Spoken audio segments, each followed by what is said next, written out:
سيدنا مولانا أمير المحمد العلي كما صليت سلمت باركت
كما صليت وسلم وبارك على سيدنا إبراهيم وعلى آل سيدنا إبراهيم إنك حميد مجيد. اللهم صل وسلم وبارك على عبدك رسول الكريم يا رحمة للعالم شافع المنذرين سيدنا مولانا نبينا محمد وعلى آله ولوالده وأزواجه وأصحابه أجمعين. اللهم صل وسلم وبارك على سيدنا إبراهيم وعلى آل إبراهيم إنك حميد مجيد.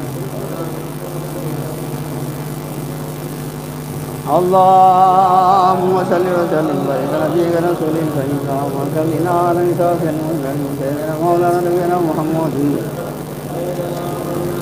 وعلى آله أزواجه وأمهاته أجمعين وأصحابه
এখানে সাউন্ড বিষয়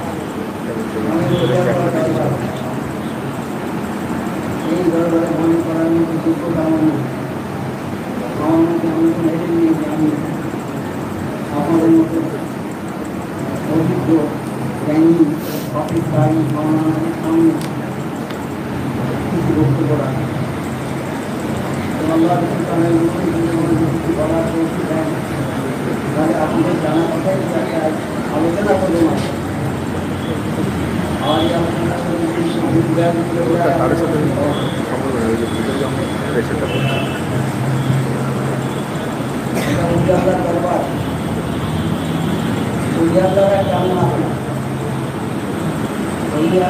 কি আছে একটা ঘটনা বলতে আপনারা কি বুঝতে পারবেন।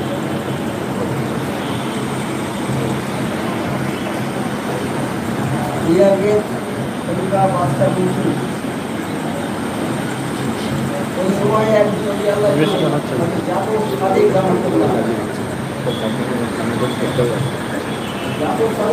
দরবার ছিল খুব ছেঁড়া চাটা পাখি ছেঁড়া জামা ছেঁড়া অনেক লোক আর কেউ পছন্দ করছে না দেখে ফিরেছে। যারা তারা তাদের কোনো জরুরি নেই, তারা মাথা মাছ কাটানোর সময় পায় না, তারা আল্লাহর ঘরে এমন নিবন্ধ থাকে যে তাকে নিজের শরীরের পরিচর্যাও পর্যন্ত করতে পারে। তাদের দেশ আলু খালি দেশ থাকে এইরকম একজন কামে রুজি আল্লাহ জাফর সাদেক বাদশাহ মনসুরের দরবারে যখন লোক ওই আল্লাহ দরবারে তার চেয়ে বেশি লোক আছে, জাফর সাদেকের দরবারে বেশি লোক আছে। জাফর সাদেকের মন্ত্রী এর মন্ত্রী মন্ত্রী মন্ত্রী বলছে এই দেশের অবস্থা খুব খারাপ,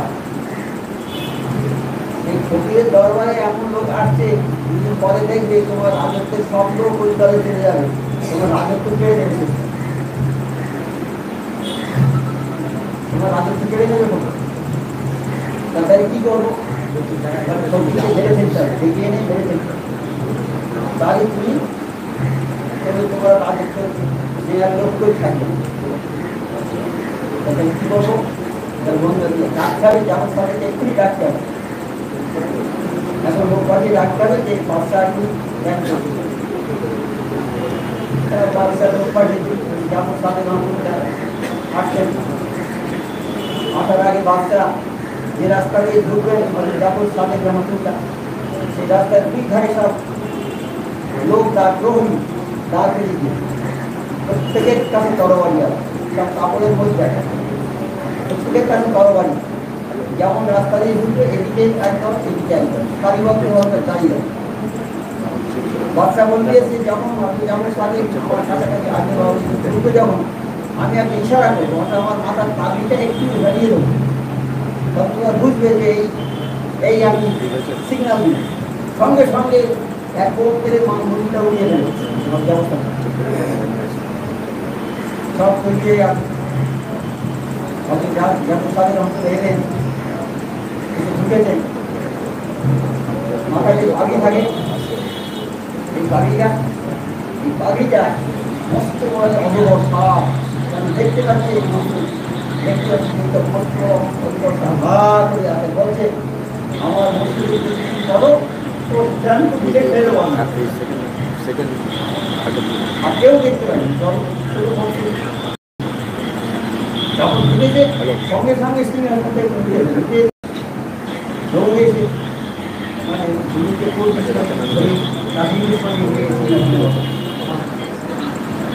বসে বসে প্রহরীরা তোর হতভম্ব হয়ে গেল, কি হলো কি ব্যাপার হলো, আমাদের ওই একটা আদেশ করলো পেটে খারাপ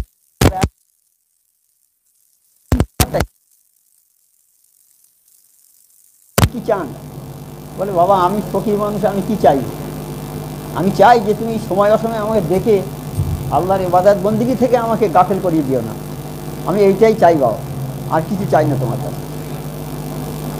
তখন বলে ঠিক আছে বাবা। বলে হুজুর তাহলে, তো বলছি আমি তাহলে যাই বাবা। বলে উনি আস্তে আস্তে ওনাকে নিয়ে, ওনাকে গেট পার করে দিয়ে আবার ফিরে গেলেন। ফিরে গিয়ে কম্পন উপস্থিত হয়ে ওনার এমন কাঁপ হচ্ছে, কম্পনের ছায়ায় যেন আর থাকতে পারে না, অজ্ঞান হয়ে পড়ে গেছে। মাথায় পানি দিচ্ছে, ডাক্তার আনছে, এ করছে সে করছে সব। এইটাই জানা যায় যে 3 ওয়াক্ত নামাজ কাজা হয়ে গেছে, নামাজ পড়তে পারিনি। জ্ঞান ফিরেছে যখন, তখন সবাই জিজ্ঞেস করছে যে আপনি, আপনার এরকম হলো কেন? তাহলে হযরত জাফর সাদেককে যখন আমি, আবু জাফর সাদেক যখন আমার রাজদরবারে যখন ঢুকেছে, ঢোকার সঙ্গে সাথে ওনার সঙ্গে একটা বিরাট অজগর সাপ, সে এইরকম হা করে বলছে যে এই বাদশা, তুমি আমার মোর্শেদকে যদি কিছু করো তোমাকে জ্ঞান। তো ওইকে দেখে আমার ভয়েতে জান কেঁপে গেছে। হ্যাঁ, সেই জন্যে আমি ওই কম্পন এসে গেছে, তারপরে কম্পন এসে গেছে, আমি সেই জন্যে কেঁপে কেঁপে অজ্ঞান হয়ে গেছি। তো অলি আল্লাহরা কী আছেন, অলি আল্লাহরা ওই রকমই আছেন। অলি আল্লাহরা আমাদের মতো সাধারণ মানুষ নয়, অসাধারণ মানুষ নয় অলি আল্লাহ। সেই অলি আল্লাহ আমার মোর্শেদ সুফি আজম গাছী রহমতুল্লাহ আলাইহ। আর অলি আল্লাহদের দরবারটা কেমন, দরবার সম্বন্ধে একটা কথা বলি, তাহলে বুঝতে পারবেন যে অলি আল্লাহর দরবারটা কী, আর সেই দরবারে এলেই বা কী হয়। হাবিব আজমি রহমতুল্লাহ নাম শুনেছেন আপনারা নিশ্চয়ই। বড় সুদ করছিল, সুদ খেত বিরাট, সুদ এত খেত বলার মতো না, সুদের পয়সা একদম ছাড়বে না, সুদ খেত। একজন বাড়িতে গিয়েছে, বাড়িতে কোনো মানুষ নেই, তারা সব শুধু মেয়েরা আছে, সব চলে গেছে বাইরে, যে কোনো কাজে গেছে। তা বলছি যে আমার সুদের পয়সাটা দিয়ে দেন। তো বলছে আজকে তো কেউ বাড়ি নেই, তা আগামী দিন আপনার আজকে আর আগামীকাল 2 দিনের সুদের পয়সাটা কালকে দিয়ে দেবো। না, হাবিব আজমি কোনোদিন ফেরে না খালি হাতে, যেখানে যায় কিছু দিতেই হবে সুদের পয়সা। বলছে আমাদের তো আর কিছু পয়সা নেই, তা একটা খাসির মাথা দিয়ে গেছে আমাদের খাওয়ার জন্য, তো ওইটা আপনি সুদের বদলে নিয়ে যান। হাবিব আজমি নিয়ে এলো, তার দিলে কোনো মায়া মমতা নেই। সুদ যারা খাবে তাদের দিলে মায়া মমতা থাকবে না। এই ছোটো ছোটো বাচ্চারা আছে খাবে, বাড়ির মেয়েরা আছে তারা খাবে, একটা কত তাদের ইচ্ছা, কত আগ্রহ। বাড়িতে একটা ভালো মাছ যদি আসে, বাড়ির ছেলেরা কত উৎসুক হয়, কত খুশি হয়। একটা খাসির মাথা এসে কত খুশি, সবাই খাবে। কিন্তু হাবিব আজমির মনে একটু দয়াও হলো না, একটু দয়া হলো না। সে ওইটা নিয়ে চলে গেল। বাড়িতে গিয়ে স্ত্রীকে বলছে রান্না করো, রান্না করলো। খাওয়ার সময় দেখে সমস্তটা রক্ত হয়ে গেছে, সে খাসির মাংস আর নেই, রক্ত হয়ে গেছে। তখন বলছে, ওনার স্ত্রী বলছে, দেখো তুমি কি এই মাংসের রক্ত খাওয়াচ্ছ, আমাদের এতদিন ধরে রক্ত খাওয়াচ্ছ? হ্যাঁ, বলে খুব অনুশোচনা হলো। আর এইটা দেখে হাবিব আজমি মনে খুব কষ্ট হয়ে গেল, বলে উফ, আমি তো খুব অন্যায় করি। আরও ঘটনা বড় আগে সংক্ষেপে বলছি। এইবার মনে খুব অনুশোচনা হলো যে আমি আর সুদ খাবো না, ছেড়ে দেবো। জিজ্ঞেস করছে লোকের কাছে যে আমি তো এত অন্যায় করেছি, সুদ খেয়েছি, জীবনে কত অন্যায় করেছি, তা কোথায় গেলে আমার গোনা মাফ হবে? বলে ওই গ্রামের ওলি আল্লাহর দরবারে যাও, আবুল হাসান বসরি রহমতুল্লাহর দরবারে চলে যাও। হাসান বসরি রহমতুল্লাহর দরবারে গেলে তোমার গোনা মাফ হয়ে যাবে। তা উনি যাচ্ছে হাসান বসরি রহমতুল্লাহর দরবারে। রাস্তায় ছেলেরা খেলা করছে, বলছে এই সরে যা সরে যা সরে যা, সুদখোর হাবিব যাচ্ছে, সুদখোর হাবিব যাচ্ছে। ওর গায়ের হাওয়া যদি আমাদের গায়ে লাগে আমরা অপবিত্র হয়ে যাবো। সুদখোর কত বড় নগণ্য জিনিস, তাই সুদখোরের হাওয়া লাগলে মানুষ খারাপ হয়ে যায়। ছোট ছোট বাচ্চারা বলছে। হাবিব আজমি বলল, আমি সুদখোর, আমার হাওয়া লাগবে, অপবিত্র হবে। তাহলে আমি কত অপবিত্র, জঘন্য আমি। এই বলে যাচ্ছে, কাঁদতে কাঁদতে যাচ্ছে, চোখের পানি থামে না। হাসান বসে আমাদের দরবারে গেল, সেখানে গিয়ে তওবা করলো, তওবা করে ফিরে আসছে। আর ওই ছেলেরা খেলা করছে, বলছে এই সরে যা সরে যা, হাবিব আজমি যাচ্ছে, হাবিব আজমি যাচ্ছে, আমাদের গায়ের হাওয়া যদি ওর গায়ে লাগে আমরা অপবিত্র হয়ে যাব। তখন হাজী রহমতুল্লাহ বলছে, হে আল্লাহ, এই কয়েক মিনিট আগে আমি ছিলাম একেবারে অপদার্থ, একেবারে নগণ্য, আর তোমার বন্ধুর দরবারে গেল, সেখান থেকে গিয়ে আমি তওবা করলুম, আর আমাকে এত পবিত্র করে দিয়েছো যে সেই ছেলেদের মাধ্যম দিয়ে আমাকে সেটা জানিয়ে দিলে আল্লাহ যে আমি কত পবিত্র হয়ে গেছি। তাই কামেল ওলি আল্লাহ দরবার হলো সাই। এই দরবারে যে এলো সে অন্ধকার থেকে আলোর মধ্যে এলো। হ্যাঁ, অন্ধকার বলতে কি আর আলোটা কি? অন্ধকার হচ্ছে আল্লাহর হুকুমের বাইরে যেগুলো, আল্লাহ যেগুলো হুকুম করেছে সেগুলো আলো, আলো সেগুলো হক। আর যেগুলো হুকুম করেনি, যেগুলো করতে নিষেধ করেছে, সেগুলো হচ্ছে অন্ধকার হয়। আর যদি তওবা পড়ে, আমি আল্লাহ ওই সমস্ত বান্দাদের জীবনের तमाम জিন্দেগির গুনাহ খাতা মাফ করব। তা আমার এই মসজিদের দরবার দরবার এই নবীর দরবার থেকে এসেছে এই দরবার। তাহলে আল্লাহ তাদের আমাদের জীবনের সমস্ত গুনাহ খাতা মাফ করে।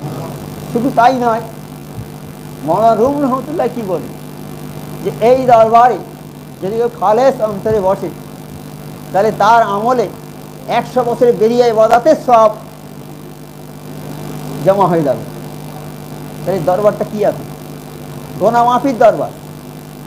এই দরবারটা যে গুনাহ মাফের দরবার। আমার মুর্শিদ সুফি আজম কাশি রহমাতুল্লাহ জামানার মুজাদ্দেদ, তিনি এই দরবার প্রতিষ্ঠা করেছেন। কেন করেছেন? মানুষকে আল্লাহমুখী করার জন্য। মানুষ উনি তো জমিদারের সন্তান, জমিদারি ত্যাগ করে উনি চলে গেলেন, জমিদারি সব ছেড়ে দিয়ে চলে গেলেন। 8 জন মোর্শেদের কাছে মোর্শেদের তাবেদারি করেছেন। প্রথম মোর্শেদের কাছে গিয়েছেন যখন, তখন মোর্শেদ বলল, বাবা তুমি আমার এখানে এসেছো, কিন্তু কতগুলো শর্ত আছে তোমাকে মানতে হবে।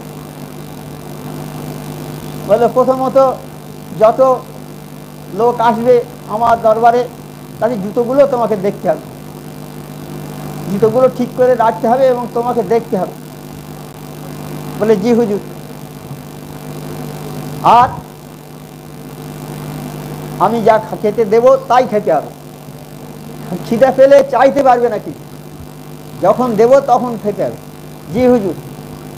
আর জোহরের নামাজ পড়ে এই কাগজে একটা দোয়া লেখা থাকবে, এইটা দিয়ে ওই নদীতে ফেলে আসতে হবে, খালি পায়ে যেতে হবে, খালি পায়ে যেতে হবে, জুতো পায়ে দিয়ে যেতে পারবে না। আমার মোর্শেদ বলে, জি হুজুর। তো আমার মোর্শেদ জমিদারের সন্তান, তিনি মানুষের জুতোগুলো পাহারা দিয়েছেন। কেন এগুলো করলেন উনি? আমার মোর্শেদরা করলেন কেন? আমাদের অনেক অহমিকা থাকে। আমি জমিদারের সন্তান, কি আমি বড় শিক্ষিত মানুষ, আমাদের মধ্যে অনেক অহমিকা থাকে, অহংকার থাকে।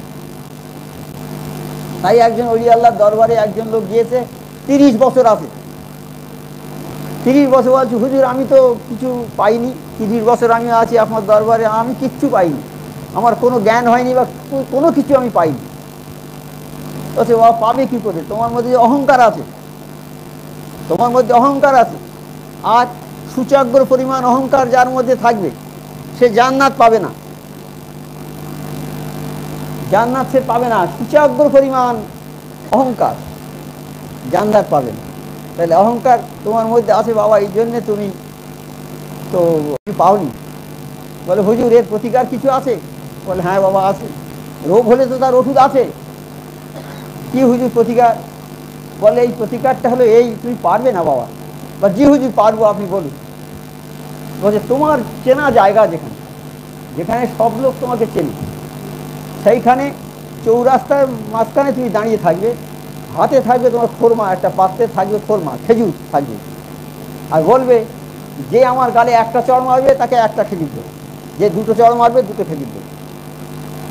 এইটা যদি করতে পারো তাহলে তোমার রোগের ওষুধ, তোমার রোগ ছেড়ে যাবে। বলে, হুজুর আমি ওটা পারবো না। দেখুন, পারলো না, সে পারলো না, তার কাজও হলো না। আমার মোর্শেদ সুফি আজম কাশি রহমাতুল্লাহ সেই কাজ করেছেন, সেই কাজ করেছেন। জুতোগুলো, যত লোকের জুতো আসবে সব জুতোগুলো দেখতে হবে, জুতোগুলো এদিক ওদিক যায় সোজা করে রাখতে হবে, পাহারা দিতে হবে জুতো। তাহলে তার মধ্যে অহংকার আর বলতে কিছু ছিল না, সব চূর্ণ হয়ে গেছে। আমরা সেই কামেল ওলি আল্লাহ অনুসারী আমরা, তারই মুরিদ, তারই অনুসারী আমরা।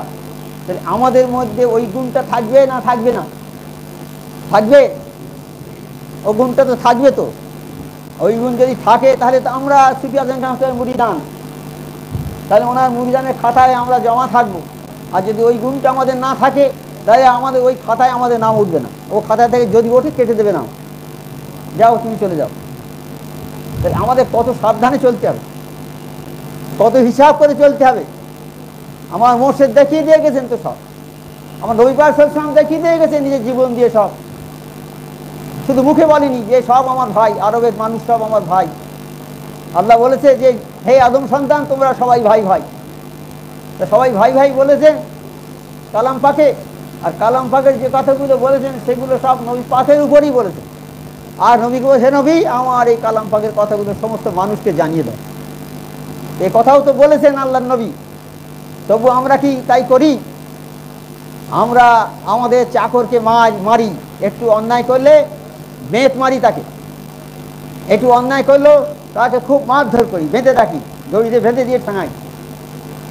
তাই একজন নবী পাক সাল্লাল্লাহু আলাইহি ওয়াসাল্লামের কাছে গিয়েছে, হে আল্লাহর নবী আমার 3টে কৃতদাস আছে। কৃতদাস মানে কি? কেনা গোলাম।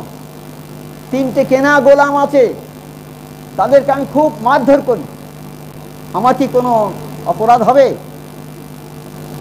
বলছে যেরকম অন্যায় করে সেই রকম যদি মারো তাহলে কিছু হবে না, তার বেশি যদি হয় তাহলে কাল কিয়ামতে তোমার কাঠ গড়ায় দাঁড়াতে হবে। তুমি কেনা চাকর বলে কথা নয়, তার উপরে অত্যাচার যদি বেশি করো তাহলে কাল কিয়ামতে তোমাকে কাঠ গড়ায় দাঁড়াতে হবে। যেমন কালাম পাকে এও বলা আছে, যদি তোমার কেউ যদি একটা দাঁত ভেঙে দেয়, কি একটা হাত ভেঙে দেয়, তুমি তার একটা হাত ভেঙে দেবে। কেউ যদি তোমার 1 ফোঁটা রক্ত বের করে, তার 1 ফোঁটা রক্ত বের করে দেবে। যে 2 ফোঁটা বের করো তুমি জালেম হয়ে যাবে।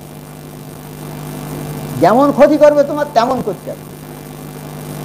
তোমার যদি একটা দাঁত ভেঙে দেয় তুমি তার একটা দাঁত ভাঙতে হবে, 2টো ভাঙলে তুমি জালেম হয়ে যাবে। সেই জন্য বলেছে যে এখানে আরো বলা হয় যদি ক্ষমা করো তাহলে সবচেয়ে উত্তম, ক্ষমা করাটাই হবে উত্তম। তাহলে এই সবগুলো আল্লাহ বলেছেন, আমরা কি এগুলো মানি? আমার একটা দাঁত ভেঙে দিয়েছে, আমি বড় ঘরের ছেলে, বড় লোকের ছেলে, আমার দলবলা আছে, গিয়ে তাকে মেরে 2, 4, 5টা মার্ডার করে দিই। বাবা মার্ডার তো করে দিচ্ছ এই দুনিয়ায়, কিন্তু আল্লাহ তো ছাড়বে না তোমাকে। এখানে চলে গেলে, পার হয়ে গেলে, কিন্তু আল্লাহ ছাড়বে না। আল্লাহর বিচার অতি সূক্ষ্ম বিচার। কাল কিয়ামতের ময়দানে আল্লাহর সামনে সবাইকে দাঁড়াতে হবে। সামান্য যদি একটু অন্যায় করো তবু সে অন্যায়ের বিচার হবে, আর সামান্য নেকি যদি করো তারও প্রতিদান আল্লাহ দেবে। তাই হযরত ওমর ফারুক যখন খলিফা, হযরত ওমর ফারুককে দেখলে লোকে থরথর করে কাঁপত। হ্যাঁ, এত তেজস্বী লোক ছিল। তিনি ছদ্মবেশে বেড়াতে বেরোতেন, দেশের অবস্থা দেখতেন, কোথায় কি আছে না আছে। হ্যাঁ, ছদ্মবেশে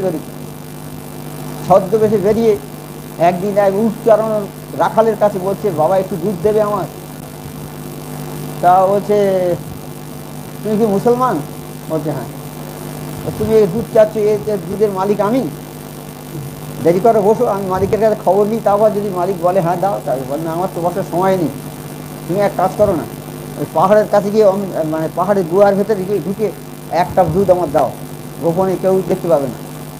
বলে তুমি মুসলমান না, তুমি কি একটা কথা বললো, খুব কড়া কথা বলে। হ্যাঁ, ওমর ফারুককে বলি, চেনে না তো ওমর ফারুককে। বলে তুমি কি একটা কথা বলেছো, খুব কড়া কথা বলে। ওমর ফারুক বলে এখানে কেউ চেনেন, কেউ দেখবে না, আল্লাহ তো দেখবে। সেই উচ্চারণ লোক বলছে, বলে এখানে দিয়ে যদি 1 কাপ দুধ তোমাকে দিই, কেউ দেখতে পাবে না, আমার আল্লাহ দেখতে পাবে। তো আমার আল্লাহ দেখতে পাবে, কাজী ওটা আমি দিতে পারবো না। আর হযরত ওমর ফারুকের দেশে এসে যদি ওই 1 কাপ দুধ ওইরকম ভাবে দিই, হযরত ওমর ফারুক যদি জানতে পারে এটা আমার কতল করে দেবে যে আমি অন্যায় করে দুধ দিয়েছি, মনিবের বিনা হুকুমে 1 কাপ দুধ দিয়েছি একজন। যদি হযরত ওমর ফারুক জানতে পারে আমাকে কতল করে দেবে। কি বলো ওমর ফারুক এরকম? তো বাপরে বাপ, ওমর ফারুক শুনেছি আমরা, খুব কড়া লোক, ন্যায় বিচারক। অন্যায় প্রশ্রয় দেয়, তার ভয়ে সব লোক মানে একদম চোরের মতো হয়ে থাকে। হয়তো আমার শরীর ফিরে চলে এলো, বলে তুমি আমার শরীরকে দেখেছো কোনদিন? এটা বলছে না। দেখবে? বলে হ্যাঁ, দেখার তো বড় ইচ্ছা হয়। বলে মসজিদে যাবে নামাজ পড়তে, ফজরের নামাজে যাবে, প্রথম সারিতে থাকবে, দেখবে ওমর ফারুকের সঙ্গে দেখা হবে। তা ও উঠুট বেঁধে একবার ঘুরে বেড়ালো, অর্ধেক রাত থাকি চলে গিয়ে একবার প্রথম সারিতে বসে আছে। যেখানটায় বসে আছে সেখানে হয়তো ওসমান গনি রাদিয়াল্লাহু তাআলা ওখানে বসে, ওখানে দাঁড়িয়ে তকবীর দেয়, সেই জায়গাটা দাঁড়িয়ে আছে। তো আরবের নিয়ম, এটা মসজিদের নিয়ম, আল্লাহর নিয়ম, যে যেখানে দাঁড়াবে সে সেখানে থাকবে। আমরা বলি সামনে একটা লোক গেল, সে হয়তো রিক্সা আবার লোক সামনে দাঁড়ালো, পেছনে হয়তো সেই দেশের প্রধান গেল, আমি বললাম ভাই তুমি সরে এসো, প্রধান দাঁড়াবে। এইটা রীতি নয়। আমরা যদি উঠে বলি আমরা সব সমান, তাহলে রিক্সাওয়ালাকে পিছনে এনে দেবো। ওই বাদশা থাকবে পিছনে, রিক্সাওয়ালা থাকবে আগে। তা ওনাকে কেউ কিছু বলে না। আজানের এমন সময়, নামাজের সময় হয়ে গেছে, হয়তো ওমর ফারুক এসে মেম্বারে যখন উঠেছে, ও তখন আল্লাহু আকবার বলেছে চুরি করে। সবাই ধরে, ভাই তুমি আল্লাহু আকবার বললে কেন? বলে এই তো নামাজ পড়াতে ইনি তো ওমর ফারুক নয়, ইনি তো ওমর ফারুক নয়। ওই লোকটাকে দেখেছে তো, সেখানে দেখেছে, বলে এ তো ওমর ফারুক নয়। তখন বলে হ্যাঁ ওমর ফারুক। তখন সবাই বলছে ওমর ফারুক, আপনাকে বিচার করতে হবে, এক্ষুনি বিচার করতে হবে, তবে নামাজ হবে। এই বিচার করতে হবে, এই যে নামাজে এরকম লোকমা দিলে এত বড় অন্যায় কাজ করলে বিচার করতে হবে। ওমর ফারুক বললে হ্যাঁ আমি বিচার করবো। কীভাবে বিচার করবো? কালাম পাক অনুযায়ী বিচার করতে হবে। তখন ও তো গিয়ে মেম্বারের কাছে গিয়ে পায়ে জড়িয়ে ধরে, হুজুর আমাকে মাফ করে দেন, আমি আপনাকে ভুল বলছি, হ্যাঁ আপনার একটা কড়া কথা বলেছি, হুজুর আমার মাফ করে দেন, মাফ করে দেন। তখন উনি বলছে না তুমি কড়া কথা বলনি, তুমি ইমানদার, তুমি আল্লাহওয়ালা। বলি তাকে তুলে বুকে করে নিয়ে বলছে এই হচ্ছে ইমানদার লোক, এই ইমানদার, ইমানদার ইমানদার লোক, ইমান আছে, সঠিক। তাহলে তারা ভালোবাসত, ভালো লোককে তারা ভালোবাসত। রাখাল বলে তাকে ঘৃণা করেনি, তাকে ভুল করেনি। আমরা তো যত ঘৃণা করি। আমার নবী পাক সাল্লাল্লাহু আলাইহি ওয়াসাল্লাম যাচ্ছেন, সফরে যাচ্ছেন, উঠে চেপে খানিকটা গিয়ে বলছে দাঁড়াও। উঠ যে চড়ানোর লোক বলছে দাঁড়াও। কেন? বলে তুমি নাও, তুমি এইবার ওঠ, উঠে পিঠে আমি একটু ধরে নিয়ে যাই। বলে হুজুর আপনি চেপে যান না, আমি ধরে। বল না হবে না, আমি এবার উঠ চেপে যাক, উঠে দই ধরে ধরে নিয়ে যাবো, তুমি যতটা এনেছো আমি ততটা তোমাকে নিয়ে যাবো, তুমি চাপো। যে আদর্শ আমাদের মধ্যে আছে, আছে কি? হয়তো অনেকের আছে, কিন্তু শুধু মুখে বললে হবে না, কাজে দেখাতে হবে। কাজে দেখানোটাই হলো ইমান। মুখে বলা যাবে অনেক কথা, কিন্তু কাজে বাস্তবে পরিণত করাটাই হচ্ছে সবচেয়ে বড় কথা। আগে আমরা দরবারে আসতাম, পাশে লোক বসে ভাই সরে যাও না, সরে যাও, জায়গা হতো না, একটু ঠেলাঠেলি। বাইরের লোক আসতো, যে ঠেলাঠেলি, আমার বলতো ভাই সরে যাও না, কাছাকাছি বসতো কেন, সরে যাও, এরো সরে যাও, সরিয়ে আসতো। আরও যদি ভিকারি টিকারির মতো লোক হয় তো আর তার বসতে দেবো না, বা তুমি যাবো অন্য জায়গায় বসতে দেবো, এরকম বলতো না। তো এটা কীরকম কী হতো? আর আল্লাহ কি বলেছে, হে নবী তোমার দরবারে যারা আসবে তাদের যদি বসার জায়গা তুমি করে দাও, আমি আল্লাহ তাদের জন্য জায়গা কাল বেহেশতে করে দেবো। আল্লাহ বললেন হে নবী তোমার দরবারে যারা আসবে বসার জায়গা পাবে না, যদি কেউ সেই জায়গাটা দেয় বসার জন্য, তার সরে গিয়ে বসতে দেয়, আমি ওই লোকটাকে কাল কিয়ামতে আমি জান্নাতে জান্নাতে তার জন্য জায়গা আমি রেখে দেবো। তাহলে কি কথা? আমরা কি করি? আমরা করি, অনেকে করে, আমরা বেশিরভাগ লোক করিনি। আমরা বেশিরভাগ লোক অহংকারের উপরে আছি। অহংকার সূচাগ্র পরিমাণ, সূচের আগায় কতটুকু মাল ধরে, সূচের আগায় কতটুকু ধরে, অত পরিমাণ যদি অহংকার কারো দিলে থাকে, সে জান্নাতে যেতে পারবে না। তাহলে অহংকার আমাদের ত্যাগ করতে হবে, নিরহংকারী হতে হবে। অহংকার হলো পতনের মূল, এমনি সাধারণ বাংলা ভাষায় বলে না অহংকার পতনের মূল। অহংকার আমাদের ত্যাগ করতে হবে, তবেই আমরা জান্নাতের অধিকারী হব। আর আত্মীয়তা ছেদ করা যাবে না, আত্মীয়তা ছেদ করা যাবে না। আল্লাহ যেসব হুকুম করেছে সেই হুকুমের বাইরে কোনো কাজ করা যাবে না, সেই হুকুম মোতাবেক কাজ করতে হবে। নামাজ পড়তে হবে। আমার মোর্শেদ কি বললেন, 4টে স্কিম দিয়ে দেন। মোর্শেদ হচ্ছেন তিনি খুব ভাবনা চিন্তা করে সুরির জঙ্গলে 14 বছর কঠোর তপস্যা করে, কঠোর রেয়াজাত করে আল্লাহকে খুশি করে, আল্লাহ খুশি হয়ে গেছে, আল্লাহর কাছ থেকে আদায় করে নিয়েছে এই ওজিফাটা, সূরা ফাতিহা, সূরা ইখলাস, ফালাক, নাস, এটা আদায় করে নিয়ে। সূরা ফাতিহা আমাদের সবার পড়তে হয়, তা উনি 4টি স্কিম দিয়েছে, 4টি স্কিম, যে যারা 5 ওয়াক্ত নামাজ পড়বে বিনা কাজায়, কাজা করতে পারবে না নামাজ, 1 নম্বর। 2 নম্বর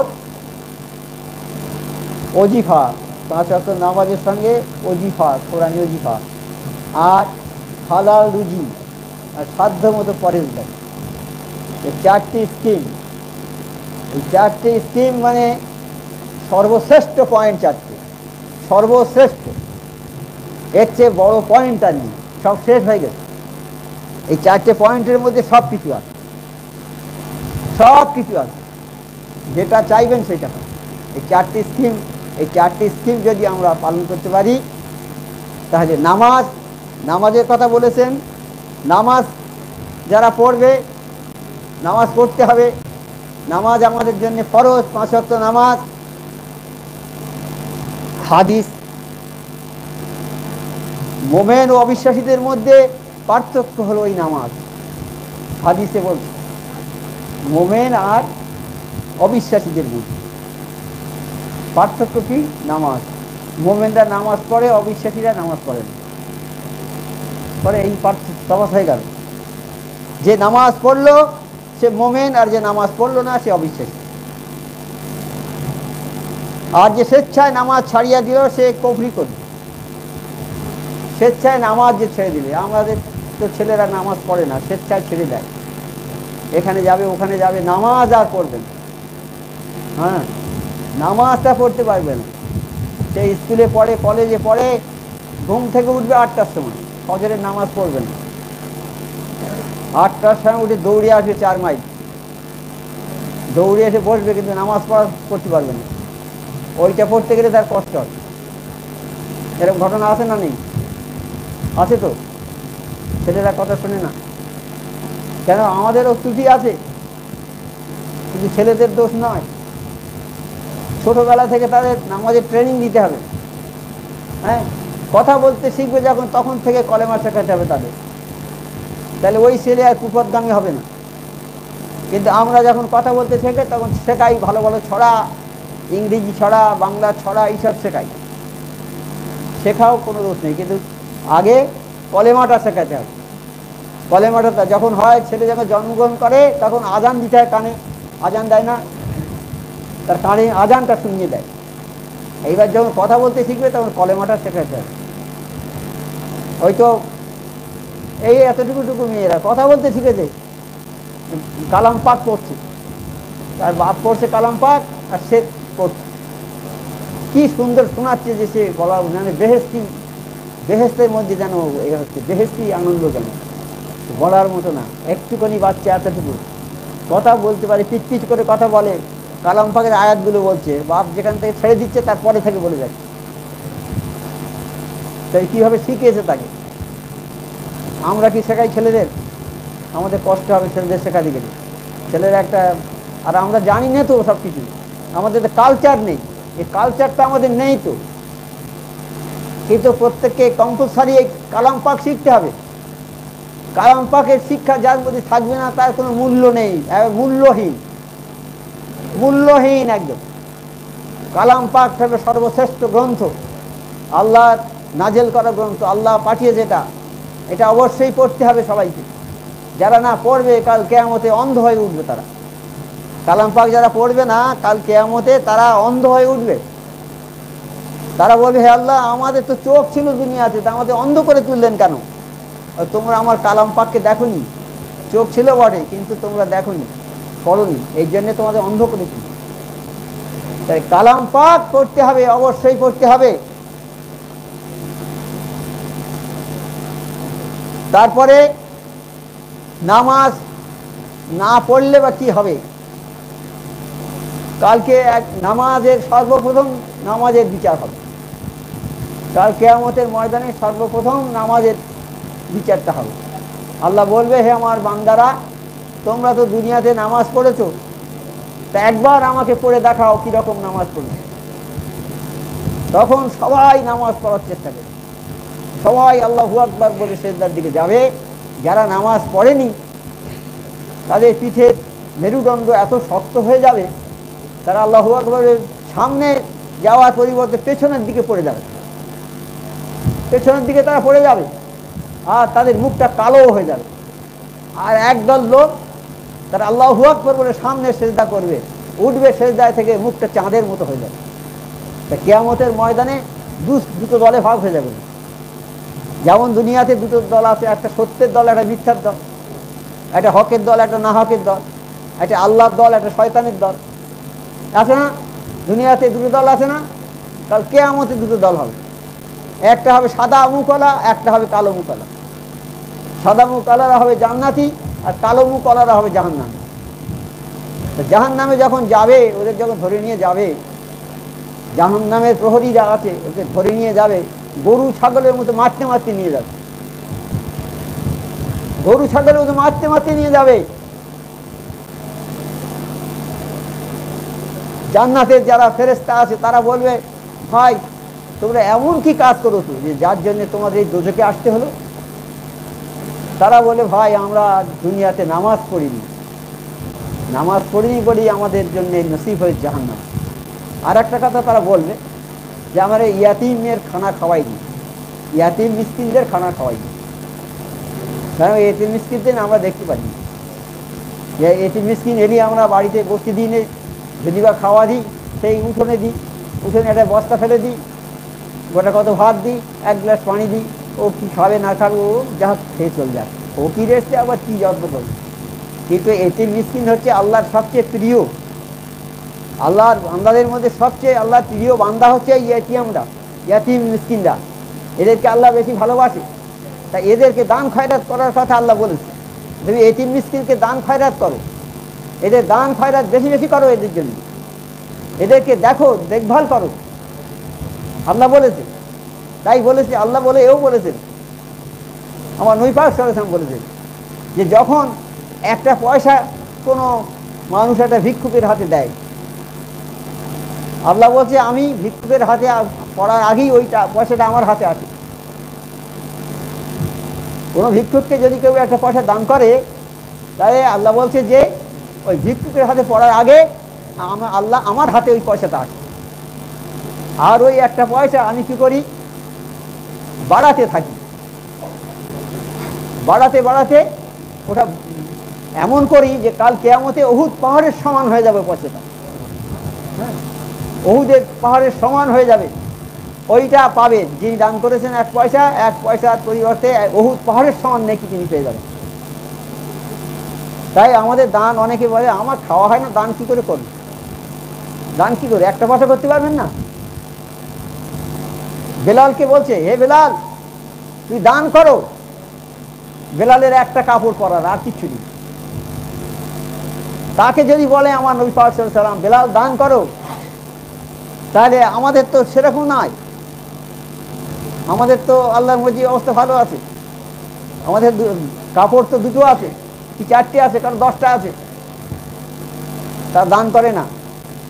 ফকির মিসকিনরা দুপুরবেলা বাড়ির দিকে আসবে, সারাদিন ঘুরে ঘুরে বেচারিদের কষ্ট হয়, দেখলো বড় বাড়ি, বলে যাই ওখানে গেলেই ভালো খাওয়া পাওয়া যায়। এসে দরজা বন্ধ, দরজায় ঘা দিলে কে? বাবা আমি ভিখারি, আমি দুটো খাবো বাবা। বলে এখন হবে না বাবা, যাও। তাকে তাড়িয়ে দিয়ে আল্লাহ বলছে আমাকে তাড়িয়ে দিলে। কাল কিয়ামতের ময়দানে ওই লোকটাকে ওই সব লেখা হয়ে যাচ্ছে, যখনই যা কাজ যে যা করবে সব লেখা হয়ে যাচ্ছে। লেখার লোক কাঁধে রয়েছে, দুই কাঁধে, হ্যাঁ, সিসিটিভি বসানো রয়েছে, সিসিটিভিতে সব উঠে যাবে। ওই ফকিরদের যে ফিরিয়ে দিচ্ছি আমরা, ও লেখা থাকবে। কাল কিয়ামতের ময়দানে আল্লাহ ওকে জিজ্ঞেস করবে যে তুমি, তোমার কাছে আমি খেতে চাইছিলাম, আমাকে খেতে দাওনি কেন? বলবে আল্লাহ আপনি তো খেতে চাননি, আপনার কি অভাব আপনি খেতে চাইবেন? আপনার কোনো অভাব আছে? বলে না গো, অভাব তো আমার নেই, কিন্তু ওই যে মিসকিনটা গিয়েছিল তোমার কাছে, ওকে যদি খেতে দিতে আমাকে খাওয়া দেওয়া হতো। এই ইয়াতিমকে যদি একটা ভালোবাসতে, স্বয়ং আমার আল্লাহকে ভালোবাসা হতো,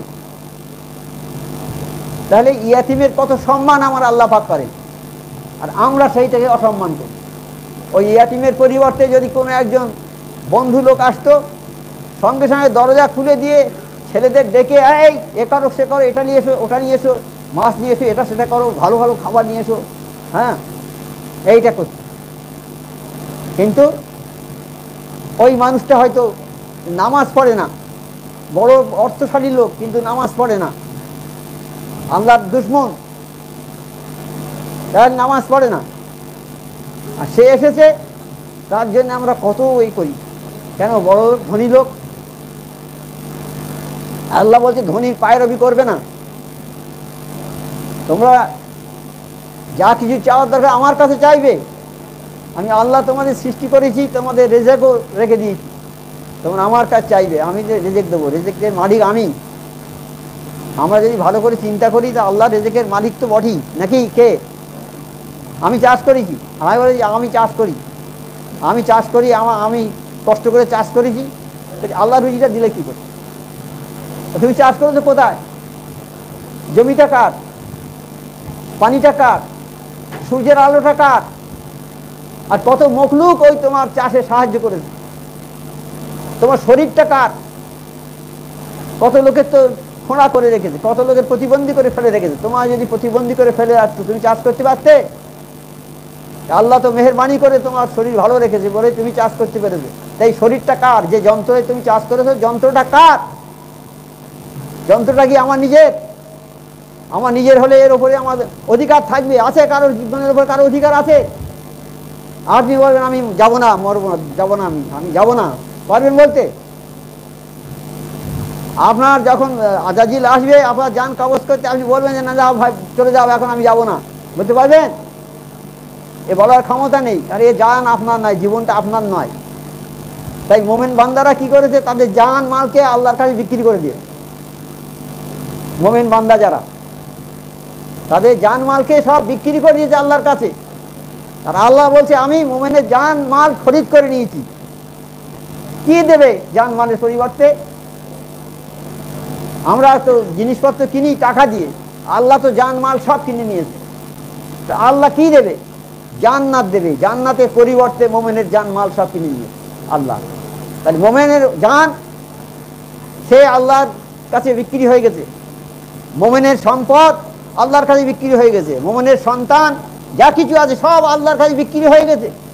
তা আমার জমি যদি আমি বিক্রি করে দিই, সেই জমির উপরে আমার কোনো অধিকার থাকবে? তা মোমেনের মাল জানের উপরে কোনো অধিকার নেই। যখনই যে হুকুম হবে সেই হুকুম পালন করবে। একবার হাক্কানি দরুদ শরীফ পড়ুন।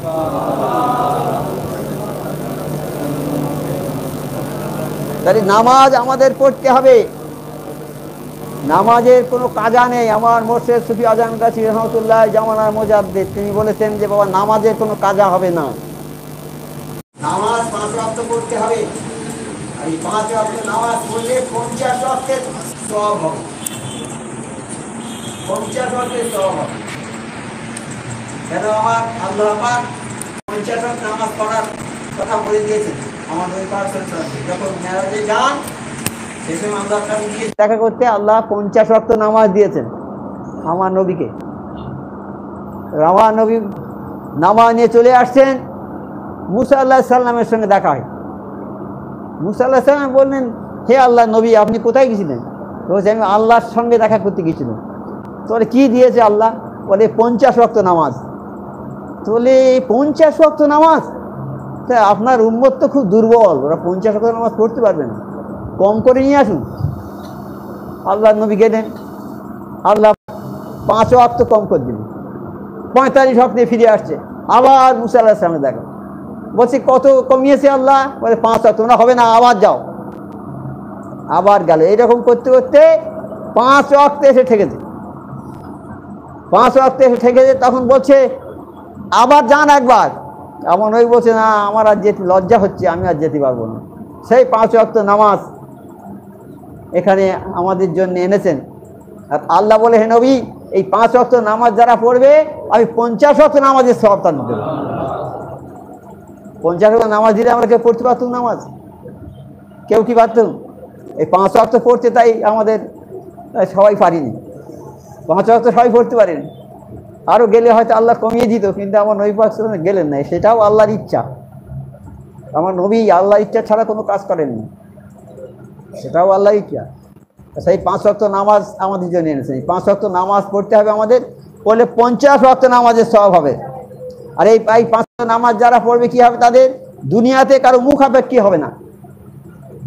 যারা 5 ওয়াক্ত নামাজ বিনা কাজায় পড়বে তাই দুনিয়ায় কারোর মুখাপেক্ষী হবে না, অর্থাৎ কারো কাছে কিছু চাইতে হবে না তাদের। হ্যাঁ, কারো কাছে কিছু চাইতে হবে না। আর 2 নম্বর হবে কি? গোর আজাব হবে না। কবরের যে আজাব,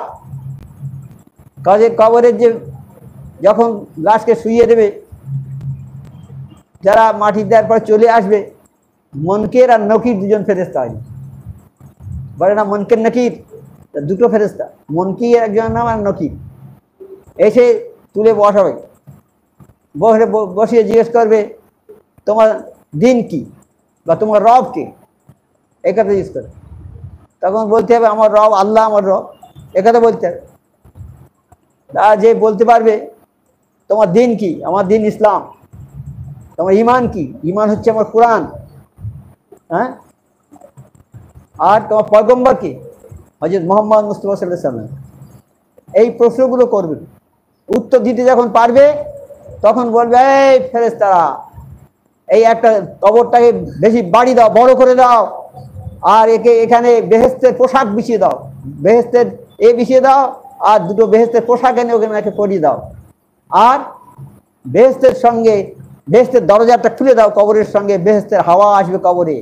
ইনি শুয়ে ঘুমোবে, এখন থেকে ঘুমোবে। যেমন নতুন বিবাহ হলে যেমন নববধূ আর স্বামী স্ত্রী তারা যেমন শুয়ে আনন্দে ঘুমোয়, এরা ঘুমোবে, সেই কিয়ামত পর্যন্ত ঘুমোবে, কেউ এদের ডিস্টার্ব করবে না, তারা সেখানেই ঘুমোবে, আনন্দে ঘুমোবে।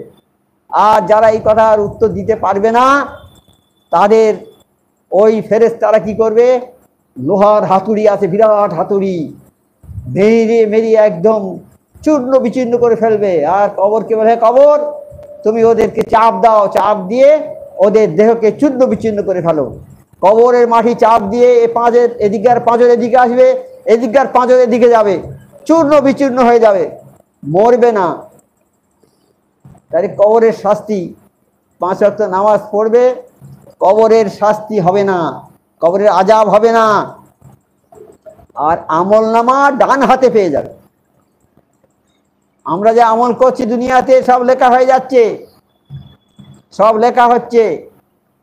তুমি অন্ধকার রাতে যেটা কাজ করেছো সব লেখা হয়ে যাচ্ছে। সেই মনে করছে আমি, কেউ দেখতে পাচ্ছে না, আমি অন্ধকারে গোপনে এই অন্যায় করেছি, কেউ দেখতে পাচ্ছে না, আমার আল্লাহ সব দেখতে পাচ্ছে। আল্লাহ চোখকে ফাঁকি দেওয়ার ক্ষমতা কারো নেই, কেউ ফাঁকি দিতে পারবে না। হ্যাঁ, যেখানেই করো, যেখানেই তুমি কাজ করো না গোপনে, আল্লাহর নজরকে কেউ ফাঁকি দিতে পারবে না। কাজেই সাবধান, সাবধান। ভালো জামা গায়ে দিয়ে, হাঁটু পর্যন্ত জামা গায়ে দিয়ে, মাথায় টুপি দিয়ে রাত্রে চুরি করে চলে গেল, হ্যাঁ, মসজিদে চলে গেল নামাজ পড়তে, লোকে মনে করে তো ভালো মুসল্লি, নামাজ পড়ে চলে গেল, সব মুসল্লিরা বেরিয়ে গেল, শেষের বেলা মসজিদে ঘড়িটা নিয়ে পালালো। এই তো অবস্থা, করা যাবে না, চুরি করা হয়ে গেল। তাহলে নামাজ ঠিক মতো করে পড়তে হবে। নামাজ পড়লে নামাজ তোমাকে সকল তোমার সমস্ত খারাপ কাজ থেকে সরিয়ে আনবে। নামাজ তোমার সমস্ত খারাপ কাজ, চুরি, ডাকাতি, লুট, যাবতীয় ন্যাক্কার কাজ থেকে নামাজ তোমাকে হেফাজত করবে, নামাজ সরিয়ে আনবে। যখন তুমি নামাজ ঠিকভাবে পড়বে, তুমি একটা চুরি করতে পারবে না, তুমি কোনো মানুষের অন্যায় করতে পারবে না, কোনো মানুষকে খারাপ কথা বলতে পারবে না, প্রতিবেশীর সঙ্গে খারাপ ব্যবহার করতে পারবে না, তুমি ওজনে মাল কম দিতে পারবে না, তুমি চাকরি করো ফাঁকি দিতে পারবে না চাকরি, তুমি লেবারি করো লেবারি ফাঁকি দিতে পারবে না, তোমার লোক রাখতে হবে না, আমরা তো লেবার খাটা থেকে লোক রাখি, কে কাজ করে না করে বলি ভাই কাজ করো কাজ করো। কিন্তু তুমি যদি আল্লাহ হয়ে যাও, তুমি যদি নামাজ ভালো করে পড়ো, তাহলে তোমার জন্য যে লোক ঠিক করে রাখবো, মাঠে কাজ করতে দেবো, লোক দেখতে হবে না, সে নিজেরাই কাজ করবে তাদের চাড়ে। যে নামাজি সে ফাঁকি দেবে না, কারো ফাঁকি দেবে না। নামাজটা কি জিনিস আছে? নামাজটা হচ্ছে আমাদের পরিবর্তন করার একটা জিনিস, মানুষের সমস্ত পরিবর্তন করে দেবে এই নামাজ। এই 5 ওয়াক্ত নামাজ আমাদের পড়তে হবে, 5 ওয়াক্ত নামাজ পড়তে হবে। তাহলে বিনা ডান হাতে আমল নামাটা পাবে। যাদের আমল নামা ভালো থাকবে তারা ডান হাতে পাবে, আর যাদের আমল নামা ভালো হবে না তারা বাম হাতে পাবে। হ্যাঁ, দুটো দল, একটা ডাইনের দল, একটা বামের দল, একটা জান্নাতের দল, একটা জাহান্নামের দল। তো জান্নাতের দল যারা হবে তারা আমল নামা ডান হাতে পাবে, আর জাহান্নামের দল যারা তারা বাম হাতে পাবে। আর পোলসেরাত বিদ্যুৎ গতিতে পার হয়ে যাবে তারা। 5 ওয়াক্ত নামাজ যারা পড়বে পোলসেরাত বিদ্যুৎ গতিতে পার হয়ে যাবে। আর কি হবে? বিনা হিসাবে জান্নাতে, তাদের হিসাব হবে না, বিনা হিসাবে জান্নাত। তাহলে 5 ওয়াক্ত নামাজ পড়তে হবে তো সবাইকে, কিন্তু শর্ত আছে, সবাইকে পড়তে হবে। বাড়ির ছেলে মেয়ে যা আছে সবাইকে পড়াতে হবে, সবাইকে পড়াতে হবে। নাই তো আমি বাড়ির কর্তা, তো আমাকে ধরে আচ্ছা পড়াই দেবে একবার। সব ছেলে মেয়ে বউ সবাইকে নামাজ পড়াতে হবে। হ্যাঁ, আর এই নারী জাতির উপরে অত্যাচার করা যাবে না। আমরা যে নারী জাতির উপরে অত্যাচার করি এটা করা যাবে না। আমরা তো বিয়ে করে আনি, মনে করলাম একটা গোলাম এনেছি, কিনে এনেছি, কি তো দাস এনেছি, তার প্রতি যথেচ্ছ ব্যবহার করবে। কিন্তু বলে দিয়েছে যে কিভাবে ব্যবহার করবে তার সঙ্গে আল্লাহ বলে দিয়েছে। তাকে মারবে, প্রয়োজনে মারবে, কিন্তু এমন জায়গায় মারে কোনো মুখে মারতে পারবে না। এমন মারবে যেন রক্ত না বেরোয় গা থেকে। এবার বেঁধে দিয়েছে সব, যে নিয়ম করে দিয়েছে, আমরা মানি, আমরা নিয়ম মানি, আল্লাহর হুকুম মানি। আমরা আল্লাহর হুকুম অমান্যকারী দলটা কাদের হবে? এটাই আল্লাহর হুকুম নয়। আবার মেয়েদেরকে বলে দিয়েছে যে তোমরা সংসারে অশান্তি করবে না, তোমরা সংসারে অশান্তি করবে না, তোমরা স্বামীর কথা মতো চলবে। হ্যাঁ, আল্লাহ বলেছেন যদি আমি কোনো মানুষকে, কোনো মেয়েদেরকে, যদি মানুষকে যদি সেজদা করার কথা আমি বলতুম, তা আমি মেয়েদের বলতুম তার স্বামীদেরকে সেজদা করার জন্য। তাহলে মেয়েদের কাছে তার স্বামী কত বড়, কত বড়। কাজেই স্বামীর কথা মতো মেয়েকে তার চলতে হবে, আর স্বামীকে সন্তুষ্ট করতে হবে। আর স্বামীকে সন্তুষ্ট করতে গেলে তার বাপ মাকেও দেখতে হবে, সেবা করতে হবে, শ্বশুর শাশুড়ি। আজকাল অনেক মেয়েরা আছে শ্বশুর শাশুড়ি দেখতে পায় না, তারা দেখতে পাবে না। বলো এখানে আমি থাকবো না শ্বশুর বাড়ি, তুমি অন্য জায়গায় ঘর ভাড়া করো, সেখানে থাকবো। শ্বশুর শাশুড়ি কে দেখবে? বুড়ো হয়ে গেছে, পায়খানা করছে, পেচ্ছাপ করছে, ওসব আমি দেখতে পারবো না। কিন্তু তুমি এসব দেখতে পারবে না, তাই তোমার স্থানটা কোথায় হবে? তোমার স্থান জান্নাতে হবে না, তোমাকে এইগুলো মানতে হবে। আর শাশুড়িদের এমন অবস্থা আছে, তারা বউয়ের উপর অত্যাচার করে, খুব অত্যাচার করে। নতুন বউ এলো, তার কি অভিজ্ঞতা আছে? আছে কোনো? শাশুড়ি তো দীর্ঘ 40 বছর 50 বছর আছে বাড়ি, তার অভিজ্ঞতা অনেক বেশি। একটা নতুন মেয়ে যখন এলো তখন তার কি অভিজ্ঞতা আছে? কোনো অভিজ্ঞতা নেই। তাকে শিখিয়ে নিতে হবে, সে ভুল করলে তাকে মাফ করতে হবে, তাকে নিজের মেয়ের মতো করে ভালোবাসতে হবে, তাহলে সংসারে শান্তি আসবে। আর তো সবাই উঠে পড়ে লাগলে, এই বাবু মেয়ে তুমি এসো, কাজ জানো না, বাড়ি বাড়ি কী করছিলে, এত বড় মেয়ে, বাড়ি বাড়ি কাজ শেখনি, এইরকম ঝিটকে মারা কথা বলে তার মেজাজটা খারাপ করে দেবে। এটা ঠিক নয়। দোষ যেমন আমাদের আছে, নারীদেরও আছে। সবাইকে সংশোধন হওয়ার কথা বলছে আল্লাহ, যে সবাই সংশোধন করতে হবে। তাই এখানে দরবারে আসে অনেক লোক আসে, বলে হুজুর আমার মেয়ের উপর খুব অত্যাচার করছে, শ্বশুর বাড়িতে এত অত্যাচার করছে বলার মতো না। আমার হুজুর কলা কি বলে দিতেন যে বাবা তোমার মেয়ের মুখটাকে বন্ধ করতে বলবে, মুখটা যেন বন্ধ করে রাখে। তা মেয়েকে বলেছে, হুজুর কলা বলে দিয়েছে মুখ বন্ধ করতে, মুখ বন্ধ করে আছে। শাশুড়ি যা বলে কিছু বলে না, শ্বশুর যা বলে কিছু বলে না, স্বামী যা বলে কিছু বলে না, মানে মুখের উত্তর করে না আর কি। যেটা বলে কথা শোনে, কিন্তু ওই যে আগে উত্তর করতো, ঝিটকে মারা কথা বলতো, একটা কথা গায়ে সহ্য হতো না, যেন কথা যেন তীরের মতো এসে লাগে গায়ে, উত্তর দিতেই হবে। এরকম লোক আছে না? তা বলে দিয়েছে হুজুর কেবলা কি বাবা একদম মুখটা বন্ধ রেখে দেবে, দেখো 1-2 মাস 3 মাস বন্ধ রাখো, দেখবে তুমি ওই বাড়ির সেরা বউ হয়ে যাবে। তা সেই রকম আর মুখ খোলে না, যে কাজ বলে করে, সব কিছু করে মুখ বুঝে। 2-3 মাস পরে সবাই বলছে আমার এই বউটা সবচেয়ে ভালো। তাহলে সব কিছু কথা আমাদের আছে, সব কিছু কথা আমার নবী পাক সাল্লাল্লাহু আলাইহি ওয়াসাল্লাম বলে গেছেন, আল্লাহর নির্দেশ সব কিছু। হ্যাঁ, জুতো সেলাই থেকে চণ্ডীপাঠ পর্যন্ত সমস্ত যত কিছু জিনিস আছে বাঁচতে গেলে আমাদের যত কিছু দরকার সব কালাম পাকে আছে, সব কিছু কালাম পাকে আছে। কালাম পাকের হুকুম আমরা মেনে চলি যদি, তাইলে আমরা বেহিসাব জান্নাতি হব। আর কালাম পাকের একটা হুকুম যদি না মানি তাহলে আমরা জান্নাতি হতে পারবো না। মানতে হবে সব, মানাটা সহজ হবে, মানাটা সহজ হবে। আর এরপরে 5 ওয়াক্ত নামাজ, 5 ওয়াক্ত ওজিফা পড়তে হবে। আমার মোর্শেদ যে নামাজের কথা বলেছে, নামাজটা পড়তে হবে। আর নামাজে জামাতে পড়লে কি হবে? বাড়িতে পড়লে যা হবে, জামাতে পড়লে 27 গুণ বেশি সওয়াব হবে, 27 গুণ বেশি সওয়াব হবে। তা যদি বলা যায় যে বাবা তুমি বাড়িতে নামাজ পড়ো না, মসজিদে এসে নামাজ পড়ো, তোমার 100 টাকা করে দেওয়া হবে, তাহলে মসজিদে আর জায়গা হবে না। জায়গা হবে? মসজিদে আর জায়গা হবে না, তখন আলাদা অন্য দেশ থেকে লোক আসবে নামাজ পড়তে মসজিদে। ওই মসজিদে গেলে 100 টাকা পাওয়া যাবে, অন্য দেশ থেকে লোক আসবে নামাজ পড়তে। কাজী কিন্তু নামাজ পড়লে যে 27 গুণ সওয়াবটা হবে, এই সওয়াবটা তোমার কোন কাজে লাগবে? কাল কিয়ামতের ময়দানে লাগবে এই সওয়াবটা। এই সওয়াবটা এখানে লাগছে না বলেই এর গুরুত্ব কেউ দেয় না। নামাজ জামাতে পড়তে হবে। কে যাচ্ছে বাবা, এখন এই বৃষ্টি হচ্ছে, জামাতের বাড়ির কাছে মসজিদ তো যাবে না, কিন্তু জামাতে নামাজ পড়তে হবে। জামাতে নামাজ পড়ার কথা বলেছে, জামাতে নামাজ পড়লে 27 গুণ সওয়াব পাবে বেশি, 1 গুণ থেকে 27 গুণ। তাহলে লাভটা তো লোক চায় নাকি? তাই জামাতে নামাজ পড়তে হবে। কিয়ামতের ময়দানে একদল লোক উঠবে, চেহারা তারার মতো, তারার মতো, তারা যেমন করে আলো, ওইরকম তারার মতো। ফেরেশতাগণ জিজ্ঞাসা করবে এরা কারা? ফেরেশতাগণ জিজ্ঞাসা করবে এরা কারা, কি আমল করেছে এরা?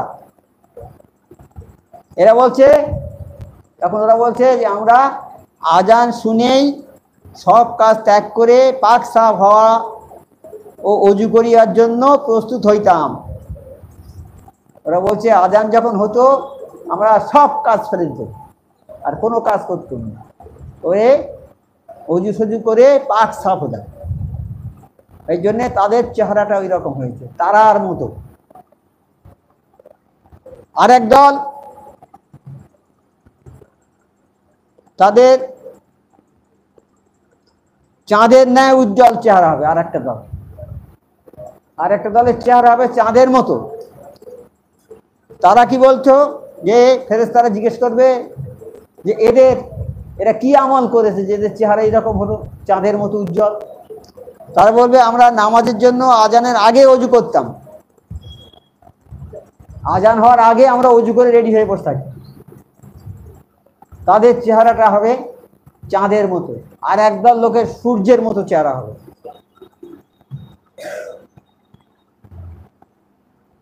তাদের সূর্যের মতো চেহারা হবে। জিজ্ঞেস করবে ফেরেশতারা এরা কি আমল করেছে যে যাদের এরকম চেহারা হয়েছে? ওরা বলবে যে আমরা মসজিদে গিয়ে আজান শুনতাম, মসজিদে গিয়ে আমরা আজান শুনতাম। তাহলে কীরকম অবস্থা দেখুন, আজান শুনে নামাজ 5 ওয়াক্ত পড়বে, 3 শ্রেণী ভাগ হয়ে গেল। তাই আরবে একদল লোক এসছে বাইরে থেকে, যে আরবের এত সুনাম কেন? আরব তো ভালো স্বাধীন রাষ্ট্র, কেউ চুরি করে না, কেউ ডাকাতি করে না, আর আরবের চারিদিকে গুণ সব ছড়িয়ে পড়েছে। একদল পাদ্রী এসেছে, তারা দেখার জন্য এসছে, দেখি নবী মুহাম্মদ সাল্লাল্লাহু আলাইহি সাল্লামের এত প্রশংসা সারা বিশ্বে কেন। তারা এসেছে সেদিন, এসে তারা একটা বাজারে আশ্রয় নিয়েছে, আর যেই আজান হয়েছে, জোহরের আজান হয়েছে, সব বাজারের দোকানদাররা দোকান ফেলে সব দৌড়ে চলে গেল মসজিদে। সোনার দোকান, চালের দোকান, কাপড়ের দোকান, যত কিছু দোকান সব খোলা। তারা বলছে ও সর্বনাশ। তারা অবাক হয়ে গেল, বলে এই জন্যই তো বলেছে যে আরব শান্তির দেশ হয়ে গেছে। আরব সে আগেকার দেশ আর নেই। সোনার দোকান আমাদের এখানে খুলে রেখে যদি যায় তাই কি হবে, কি হবে? কিন্তু তারা কেমন ঈমান এনেছিল, তারা সোনা তাদের কাছে কিছু নয়। যে আল্লাহকে পেয়েছে তার কাছে সোনার উপর, আমার সুফি আজম খানের কাছে সোনা দিলে এক গাড়ি সোনা দিলে নেবে কি? তাহলে সেই আরববাসীর কাছে সোনার মূল্য এরকম হয়ে গেছিল। যারা আল্লাহকে পায় তারা সোনা চায়, যারা আল্লাহকে পেয়ে গেছে তারা সোনা চাইবে। সোনা গাড়ি দিলে তারা নেবে। এভরি মাদম বলকের বাদশাহ, তার সোনা ছিল না, সোনার খাটে শুয়ে থাকতো। তিনি কেন সিংহাসন ত্যাগ করে চলে গেলেন? আল্লাহকে যারা পায় তাদের কাছে ওইসব দুনিয়াবি জিনিসের কোনো মূল্য নেই। হ্যাঁ, আল্লাহকে যারা পেয়েছে, আল্লাহকে যারা পায়, দুনিয়া তাদের কাছে মূল্যবান থাকে না, দুনিয়ার মূল্য কম হয়ে যায়। আর আল্লাহকে যারা পায় না, দুনিয়ার মূল্য তাদের কাছে প্রবল হয়ে যায়। দুনিয়ার আশা আকাঙ্ক্ষা লোক তাদের কাছে পূর্ণ মাত্রায় হয়ে যায়। দুনিয়াদার যারা, তাদের কাছে আল্লাহর মান সম্মান কমে থাকে, আল্লাহকে ততটা তারা করে না, দুনিয়াদার। আর যারা আল্লাহকে পেয়েছে, দুনিয়া তাদের কাছে নেই, দুনিয়াকে তারা ইস্তফা দিয়েছে, লাঠি মেরে চলে গিয়েছে। তার উদাহরণ আমার মোর্শেদ সুফি আজম গাজী রহমাতুল্লাহ আলাইহ। জমিদারের সন্তান, কি দরকার ছিল তার যাওয়ার, কিন্তু তিনি চেয়েছেন যে না, মানুষ সব খারাপ দিকে যাচ্ছে, এই মানুষকে আল্লাহমুখী করার জন্যে দরকার আছে আল্লাহর টান ছিল কোনো দিকে। চুম্বক যেমন একটা টাকাকে টানে, একটা পয়সাকে টানে, লোহাকে টানে না, তা চুম্বক ওনাকে টেনে নিয়েছে। আল্লাহ কিছু লোক ঠিক করে রেখেছেন, তো কাকে দিয়ে কি করাবে, ওনাকে ঠিক করে রেখেছেন যে এইখানে এইসব হবে। আল্লাহ ওনাকে সৃষ্টি করেছেন ওই জন্যে। হ্যাঁ, সেইভাবে ডেকে নিয়েছেন আল্লাহ ওনাকে, আল্লাহ ওনাকে খেঁচে নিয়েছেন, তাই দুনিয়া ছেড়ে চলে গেছে। আমরা যেতে পারিনি কেন? আমাদের আল্লাহ সেরকম করে না, যাদের করে তারা চলে যায়। এরকম ভুরি ভুরি প্রমাণ আছে। আল্লাহ যাদের ডেকেছে তারা চলে গেছে, ইব্রাহিম আদম চলে গেছে, আরো কত কত লোক চলে গেছে, আল্লাহর ডাকে তারা চলে গেছে। দুনিয়াকে ইস্তফা দিয়ে চলে গেছে তারা। দুনিয়াকে ইস্তফা দিয়ে তারা চলে গেছে। দুনিয়ার দিকে তাদের কোনো ভ্রুক্ষেপ নেই। তাই এই রকম লোক, অর্থাৎ নামাজের জন্য আজানের পূর্বে মসজিদে গমন করিতাম। হ্যাঁ, তাই বলেছে নবী সাল্লাল্লাহু আলাইহি ওয়াসাল্লাম বলেছেন, যদি আল্লাহকে সন্তুষ্ট করতে চাও তবে নামাজ পড়ো। আল্লাহকে যদি সন্তুষ্ট করতে চাও তাহলে নামাজ পড়ো। নামাজ কি হবে? নামাজ হচ্ছে নবীগণের তরিকা, ফেরেশতাগণের প্রিয় বস্তু নামাজ। আর এই নামাজ হলো মারিফাতের নূর, ইমানের মূল। নামাজ শত্রুর জন্য অস্ত্র স্বরূপ, শয়তানের পক্ষে ঘোর তিক্ত। নামাজ মৃত্যু সংকটের শান্তি। নামাজি লোকের মৃত্যু হবে ঘুমন্ত মায়ের কোলে, যেমন শিশু দুধ খেতে খেতে ঘুমিয়ে পড়ে, ওই রকম ভাবে ঘুমিয়ে পড়বে, তাদের মৃত্যু যন্ত্রণা হবে না। অন্ধকার গোরের প্রদীপ, কবর তো অন্ধকার, নামাজি লোক তবে নামাজটাই তাদের গোরের আলো হবে, বাতি হবে, গোরের বাতি, কবরে আলো হবে নামাজ। হাসর ময়দানে ছায়া, হাসর ময়দানের কোনো ছায়া থাকবে না, সেখানে একমাত্র আরশের ছায়া থাকবে। আর নামাজি লোক, ওই নামাজটাই হবে তাদের ছায়া হাসর ময়দানে। আর কি হবে? নামাজ মাথার টুপি ও দেহের বসন। বসন মানে দেহের পোশাক। নামাজি হবে তার মাথার টুপি, দেহের পোশাক। নামাজ ও নামাজি দোজখের মধ্যে তার ঢাল স্বরূপ। নামাজ আর নামাজি আর এই দোজক, তার মাঝখানে ঢাল স্বরূপ থাকবে নামাজ। যুদ্ধক্ষেত্রে যেমন মানুষ ঢাল নিয়ে যুদ্ধে যায়, শত্রুর আক্রমণ প্রতিহত করার জন্যে, যুদ্ধে শত্রুর হাত থেকে বেঁচে যায়, দোজক থেকে বাঁচাবে নামাজ। সে ঢালের মতো থাকবে। দোজকের মাঝখানে নামাজি থাকবে এদিকে, ওদিকে দোজক, মাঝখানে থাকবে নামাজ, ঢালের মতো থাকবে। দোজখ স্পর্শ করতে পারবে না। তাই নামাজটা আমাদের পড়তে হবে তো ভালো করে। তা আমার মোর্শেদ সুফি আজহারকারী রহমতুল্লাহ আলাইহি সেই নামাজটাই দিয়েছেন প্রথম শর্ত, প্রথম প্রেসক্রিপশন, নামাজ, 5 ওয়াক্ত নামাজ বিনা কাজা। হ্যাঁ, তুমি যেখানে থাকো, ট্রেনে থাকো, বাসে থাকো, যেখানেই থাকো, নামাজের সময় হলে তোমাকে নামাজ পড়ে নিতে হবে। একদল লোক এসে আমার মসজিদের কাছে বলছে, হুজুর আপনারা হুজরাতে থাকেন, নামাজ আপনাদের জন্য পড়া খুব সহজ, কিন্তু আমরা 10 তলার উপরে বাসের ভাড়ার উপরে থাকি, কাজ করি, হুজুর আমরা কি করে নামাজ পড়ব? ওলি আল্লাহদের কাছে যে কোনো প্রশ্নের উত্তর কালাম পাকের মাধ্যম দিয়ে দেবেন। হ্যাঁ, আল্লাহ বলছে, হে নবী, তোমার কাছে এসে যারা বিভিন্ন সমস্যার কথা জানায়, তুমি কালাম পাকের মাধ্যমে তাদের প্রশ্নের উত্তর দাও। ওটা তুমি দাও না, আমি আল্লাহ তাদের প্রশ্নের উত্তর দিই। আমার ওলি আল্লাহরা সমস্ত সমস্যার সমাধানকারী, তারা যে যে সমস্যা নিয়ে আসবে তার সেই রকম উত্তর দিয়ে দেবে। বলছে, বাবা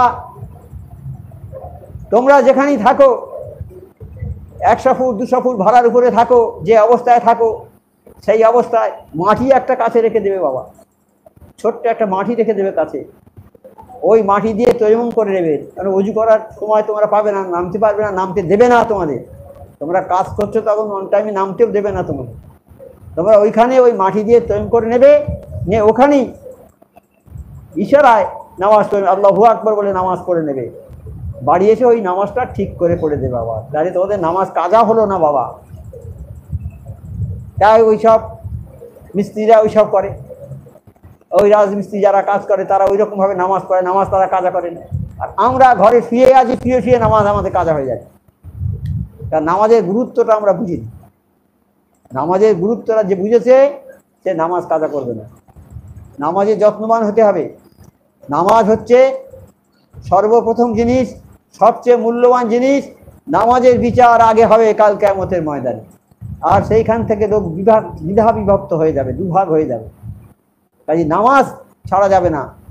আমার মোর্শেদ সুফি আজহারকারী রহমতুল্লাহ আলাইহি, তাকে আমরা দেখিনি, আমরা শুনেছি, নামাজকে হেফাজত করেছেন। সুফি মুয়াজ্জিম কেবলা রহমতুল্লাহ নামাজকে হেফাজত করেছেন। সুফি অফিস কেবলা রহমতুল্লাহ নামাজকে হেফাজত করেছেন। সাবর সিংহ হুজুরকে আমরা দেখেছি, এই নামাজ, তার শরীর এত খারাপ, প্রথমে একজন হাত ধরে নিয়ে গেলে আস্তে আস্তে যেতেন, নামাজ পড়তেন। তারপর 2 জন ধরে নিয়ে যেতে হতো, তারপর 3 জন ধরে নিয়ে যেত, তারপর 4 জন ধরে নিয়ে যেতে হতো। তিনি আর হাঁটতে পারতেন না, বসিয়ে দিলে ওখানেই বসে থাকতেন, নামাজ পড়তেন। আমরা যেমন উৎসুকুরের দেরি হলে, কেরাত একটু বড় হলে রাগারাগি করি, কিন্তু ওনার কোনো রাগ ছিল না, কিছু বলতেন না। নামাজ হচ্ছে ওরসুকুর হচ্ছে, আবার এদিনে পড়ে, শেষ দিকে নিয়ে পড়ে আমরা জোহরের নামাজ পড়ে ওরসুকুর সেরে গিয়ে খেয়ে দিয়ে যেই উঠবো, উনি ডাক শুরু করে দেবেন, বজিয়ার বাবুর নামে, বজিয়ার বাবুর ডাক গেল, এক্ষুনি ওরসুকুর করতে হবে, এসে ওরসুকুর করো। এইবার বজিয়ার বাবু সবাইকে, আমরা শুয়ে পড়েছি খেয়ে, সবাইকে ডাকলো, চলো ওরসুকুর করতে হবে। আমরা কি ওরসুকুর করছি তো করছি, বুঝি কেউ আর নয়, ওঠে না, বসে আছে। আমরা আধ ঘন্টা বসে থাকলে আমাদের কোমর কনকন করে, ওনার সেসব কিছু নেই, উনি বসে আছেন। সে আসরের সময় জোহরের নামাজ পড়ার পরই উনি গিয়ে বসেছেন, আর আসরের নামাজ হবে, নামাজ হয়ে তবে উঠে আসেন, তাহলে উঠবে না। এইরকম ভাবে ওর কেন করেছেন আল্লাহ জানে, আমরা অত জানি না। আল্লাহ পাক বেহেতের জানে, আল্লাহ পাক বেহেতের জানে। যখন কোনো বিপদ আপদ আসার মানে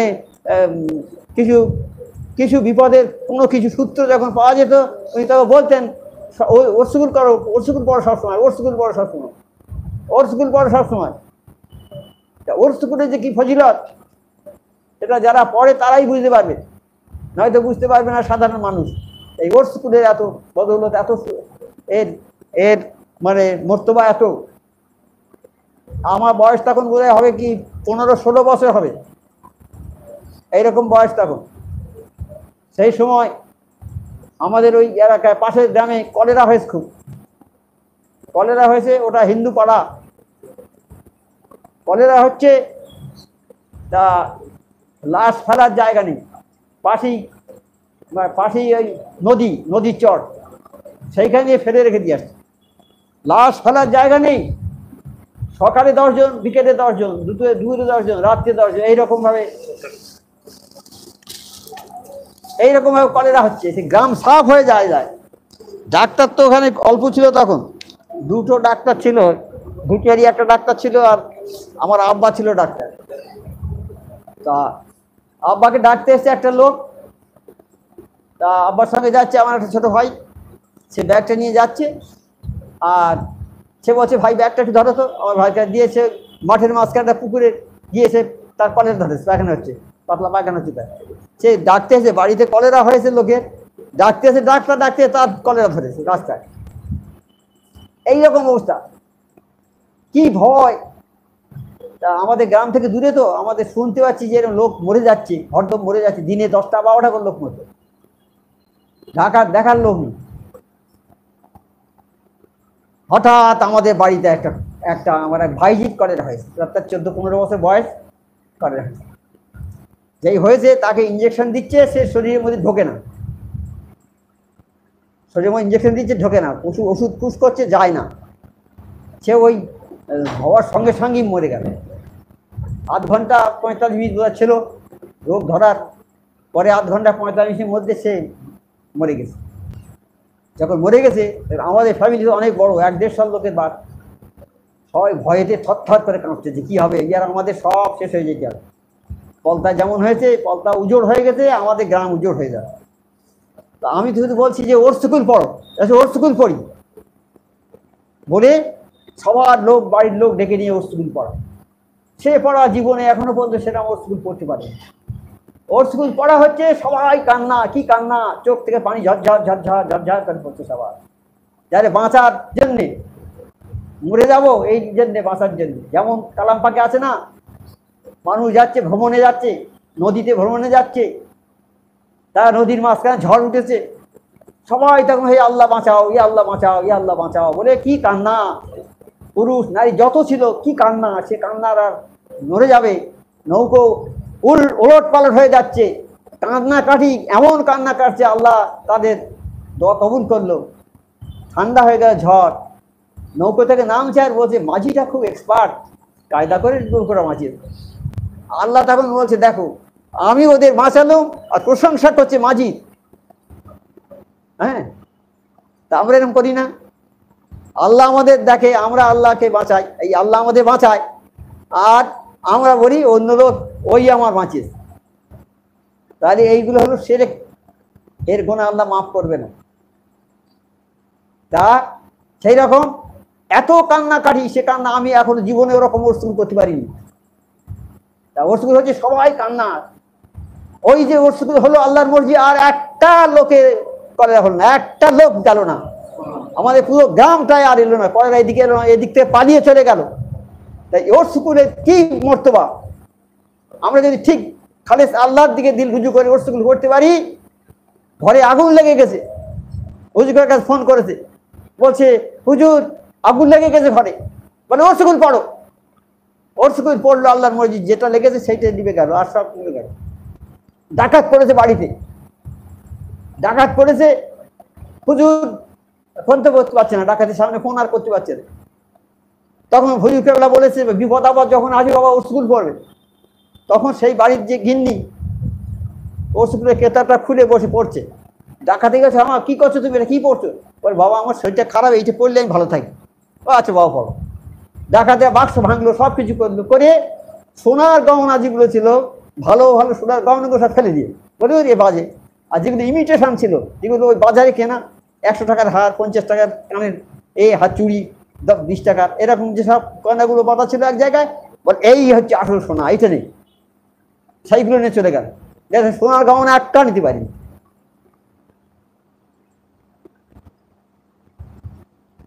তা ওর স্কুল যারা পড়ে তাদের আল্লাহ বাঁচাবে, ওর স্কুলের বদৌলতে আল্লাহ বাঁচিয়ে দেবে, তাদের বিপদ আপদ থেকে বাঁচিয়ে দেবে।